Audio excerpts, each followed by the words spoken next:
वहीं यूपी के मुख्यमंत्री योगी आदित्यनाथ ने आज बुलंदशहर को 574 करोड़ से ज्यादा की सौगात दी है। इस दौरान सीएम योगी समाजवादी पार्टी के कार्यकाल पर जमकर बरसे। सीएम ने कहा कि 2017 से पहले यूपी में भय और डर का माहौल था, जिसे डबल इंजन की सरकार ने दूर कर दिया है और अब यूपी में सब कुछ चंगा है। सीएम योगी ने और क्या कुछ कहा, रिपोर्ट के जरिए आप देखिए।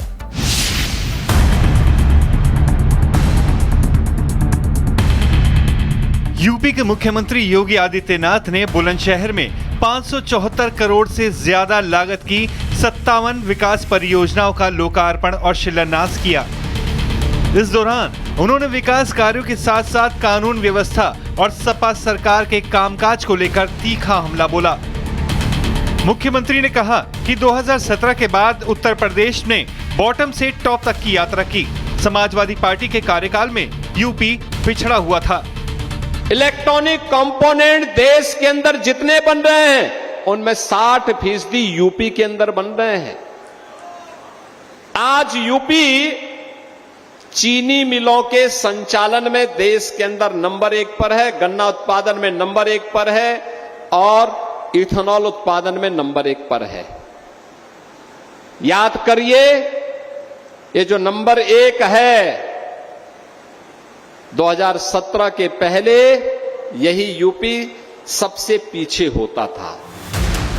सीएम योगी ने अपने संबोधन में कहा कि आज उत्तर प्रदेश विकास, सुरक्षा और सुशासन की नई पहचान बन चुका है, जबकि 2017 से पहले उत्तर प्रदेश कानून व्यवस्था की चुनौतियों और दंगों के लिए चर्चा में रहता था। 17 के पहले कभी संभव नहीं था। मैंने बताया ना, 17 में जब मैं आया था तब क्या स्थिति थी? यहां पे भय था, दहशत था। उस समय की सरकार के कुछ मंत्री अपने आप में भय और दहशत के प्रतीक बने हुए थे। बुलंदशहर की गैंगरेप की घटना में समाजवादी पार्टी के मंत्रियों के किस प्रकार के शर्मनाक बयान आए थे। इस दौरान समाजवादी पार्टी के कार्यकाल पर भी सीएम योगी जमकर बरसे। सीएम ने कहा, सपा शासन के दौरान यूपी में कोई शहर नहीं बचा था जहां दंगे ना हुए हों।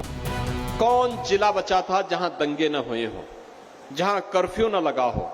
मुजफ्फरनगर का दंगा हो, सहारनपुर का दंगा हो, मेरठ का दंगा हो, बुलंदशहर का दंगा हो, अलीगढ़ के दंगे हो,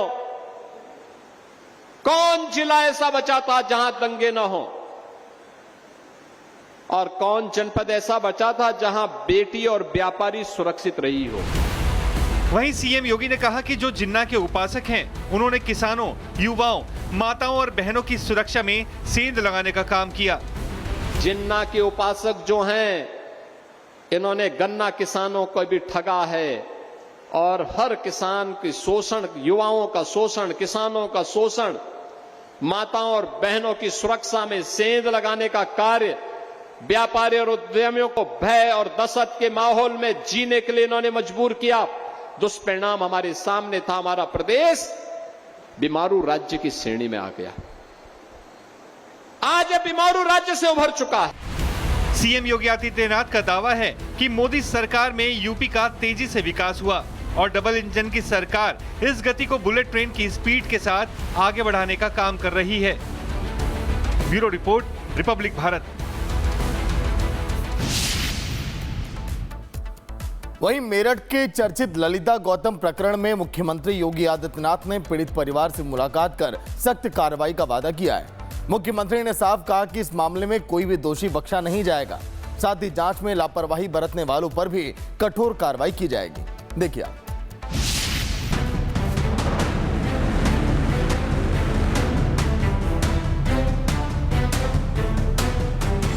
मेरठ के चर्चित ललिता गौतम प्रकरण मामले में मुख्यमंत्री योगी आदित्यनाथ अब सख्त एक्शन में दिखे। दरअसल मृतक ललिता गौतम के परिजन सीएम योगी आदित्यनाथ से गुहार लगाने के लिए उनसे मिलने पहुंचे और पूरी घटना विस्तार से सीएम योगी को सुनाई। इस घटना में ललिता गौतम के परिजनों को अन्य लोगों के होने का भी शक है। वहीं मृतका के परिजनों ने सीएम योगी से उनके घर पर बुलडोजर चलाने की अपील की। जो आरोपी थे उनके ऊपर हमने मांग रखी थी और जो आरोपी है उसको सजा हो और उनके घर पे बुलडोजर चले। हाँ, अब ये बोल रहे हैं कि आपकी निष्पक्ष तरीके से कार्रवाई होगी और आपको कुछ भी चिंतित करने की बात नहीं है। आपके साथ पुलिस प्रशासन है। पीड़ित परिवार की फरियाद पर सीएम योगी ने सभी आरोपियों के खिलाफ कड़ी कार्रवाई करने के निर्देश दिए। सीएम योगी ने सख्त लहजे में कहा है कि मामले से जुड़ा कोई भी दोषी बख्शा नहीं जाएगा और अगर जांच के दौरान ढील बरती गई तो संबंधित अधिकारी पर भी कठोर कार्रवाई की जाएगी। माननीय मुख्यमंत्री जी ने इस पूरे घटनाक्रम को बहुत गंभीरता से लिया है। पिछले 6-7 दिन से लगातार मुख्यमंत्री जी डेली स्वयं इसकी रिपोर्टिंग ले रहे हैं और उनके निर्देश इस मामले में और हर मामले में बिल्कुल स्पष्ट हैं कि जो सबूत है उसके आधार पर कार्रवाई करना है। दूध का दूध, पानी का पानी।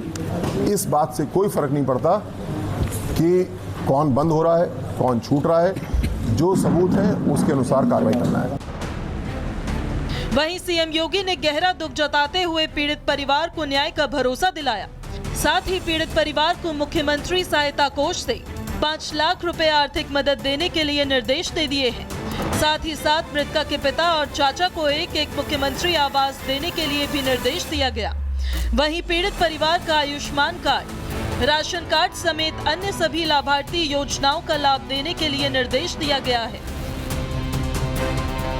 ललिता गौतम प्रकरण पर मुख्यमंत्री के इस फैसले को सरकार की सख्ती और पीड़ित परिवार को राहत देने की बड़ी पहल के तौर पर देखा जा रहा है। अब निगाहें इस बात पर टिकी है कि आरोपियों के खिलाफ कार्रवाई कितनी तेजी से आगे बढ़ती है। Bureau report, Republic Bharat.